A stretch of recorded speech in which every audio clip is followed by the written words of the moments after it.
This is Josh Wright after Ebbsfleet 2, Salisbury 0. Josh, you must be delighted with that win. Yeah, listen, Jazz, the bounce back, the reaction from a really disappointing night on Tuesday, and I can't shy away from that. But I thought we started the game really on the front foot today, and my only criticism of them, and I've just said it to them in the changing room, is that ruthless mentality. That killer instinct, and that's in runner games where we keep getting those little we're unbeaten in 2, 3 or 4 or whatever it might be, and we've won a few on the bet. It's go again, and it's exactly the same with the goals. So how we've gone in at half time 0-0 really frustrated me, but it was important that we come out second half and we put some pressure on.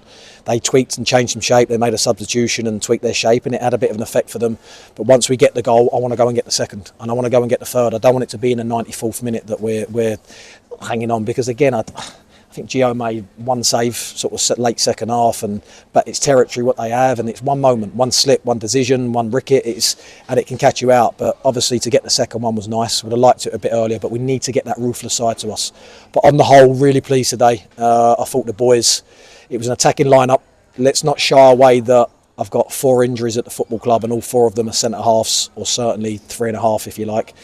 And we had a bit of a makeshift back 3 today, but I thought they stood up to the plate. There was some moments where, some nervy moments if you like, and some decision making was a little bit tentative at times, and sort of who wants to take that initiative and hold it. But I thought Ronnie was fantastic. Muzzy has been tremendous the whole season, and for Chapo to drop into that role today, and I want to give him a special mention because I've just mentioned it in the change room, then to achieve 200 games and counting at one football club in the modern day is sensational.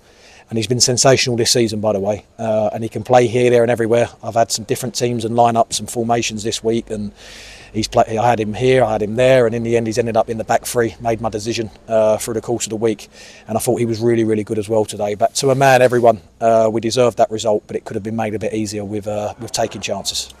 That first half, some chances fell to Kwesi Appiah, Dominic Samuel, that I think you probably put your house on them finishing them, but they just didn't go in, did they? Well, the one that did go in, I believe, is onside. I've seen it. I was told during the first half, and I've seen it back, and it is onside. I can't fault the linesman, and I said that to him at half time, just walking out. I can't really fault you because it's one of them where you probably need VAR, but Dom's onside, but at the same time, if he doesn't touch it, it's going in anyway. But as you say, Kwesi on his day, Dom on his day, which he's proved this season, obviously in the minutes that he's played, where he's been injured a little bit and he's been coming on a lot and the odd start. But he's a real goal scorer, as is Kwesi, and they're 2 real threats up top for us. And on another day, we take a minimum of 2 of them, and we're in a much more comfortable position. But we didn't. But we had to stay focused. We had to regroup again at half time. And that's exactly what we did, and we put in a professional performance, and we wasn't quite as dominant second half, but that's where we scored our 2 goals. Well, that's a funny old game, isn't it, as they say, that you can have all the possession like we did, and they're a possession-based side, Salisbury, by the way. The stats will tell you that. I think it's Worthing themselves, then us in the top 3 for possession and passes and all the rest of it that comes with it, and we didn't really allow them to play at all a little bit in the second half, and we played some really good stuff today, and as I say, on another day it could have been a lot more comfortable.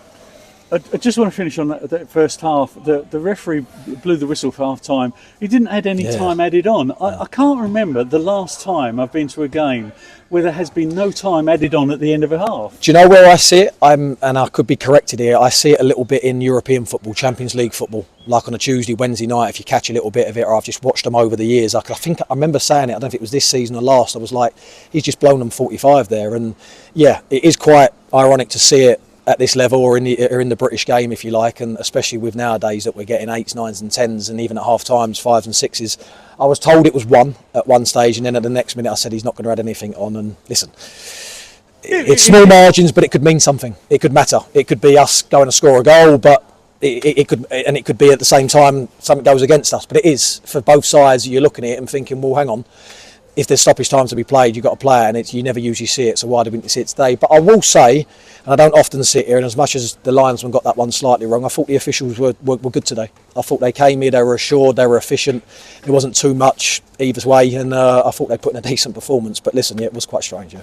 Going on to the goals, the first one, Jake Hessenthaler following a corner. I think you had 11 corners to their 2, so that showed the kind of dominance you had in terms No, of we were dominant. going at them? We were dominant today, Chaz, and we've got great delivery within this group. And when Charlie and Lenny are playing, you've got it from both sides, in or out swinging, and we caused a real threat first half, as we have done in recent games, and as well as second half. And we were worthy of that. It was the least we deserved, and I'm pleased for Hesse, because as much as he's more of a defensive type, deeper lying midfielder, he can also, over the years that he's played in different roles in midfield, but he's got an eye for the goal. And I said that to my staff right away from the start of the season about when we're attacking set plays, I like to get him in there because he seems to have that knack of getting on the end of it, and obviously he's got a little bit about him in front of goal. So I was pleased for him, but whoever scores the goal, I don't mind, as long as it's for us and it leads us to winning. Well, talking about you don't mind who scores goals, you've got your 15th player now with a goal this season. Max Manctolo came off the bench. I thought he was just going to tidy up in midfield, make sure there weren't any gaps. And there he is, pouncing on a mistake by the goalkeeper, 40 yards from goal, and slides the ball into the net. Cool as you like. But that's what he's got, Max. He's another versatile player. And he was unlucky not to play today. He was unlucky not to start, without going into too much detail. But he for me, his best position, I believe, is a running 8. He's an attacking midfielder, but an all-round midfielder that can land on stuff, get it, give it. He's got a good range of passing, but he's definitely got a goal in him. And yes, it was from a mistake, but we forced that mistake with the ball into a good area at the right time. And I think it might have been Kwesi that got around the goalkeeper, who tried to bring it down, and a bit of a miss up. But Max has landed on it, and he deserved that, because he had a fantastic loan when he went out on loan, and we kept close tabs on him.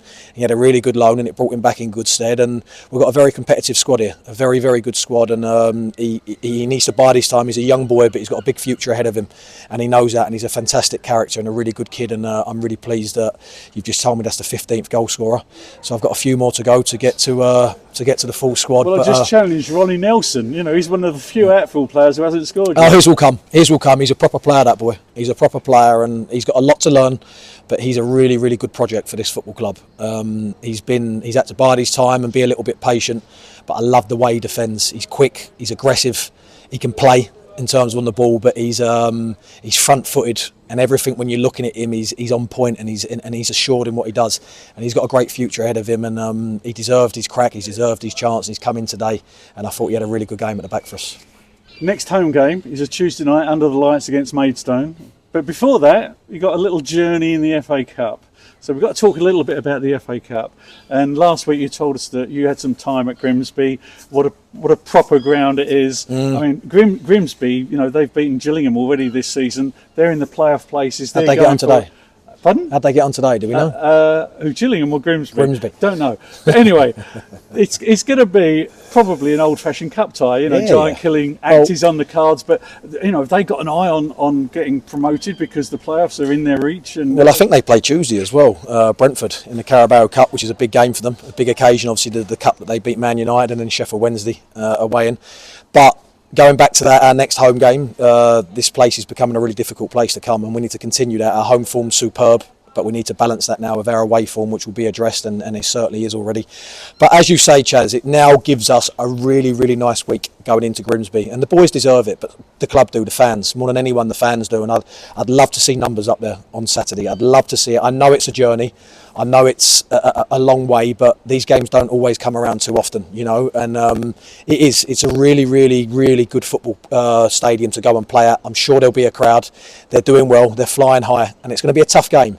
But I just said to my boys in there, I'm talking about that killer instinct and that momentum and that ruthless side of us, that we are by no means going up there to make the numbers up. We're going up there in the FA Cup to go there and have a proper scrap, a proper cup tie, and we want to go there and get the win, you know, and get the win and go again in the cup, because I'm all for momentum and playing games and being successful, and to be successful is all about winning football games. And we'll be going there with a game plan. We know it's going to be a really, really difficult game, and we know we'll have to be at our very best to beat them, and maybe catch them on a slightly off day, or that they've got some big games coming up and then around it. But make no bones about it, we're going there to win the game, and it's one I'm really looking forward to, and I hope we can give our travelling crowd and the ones who can't make it something to really cheer about.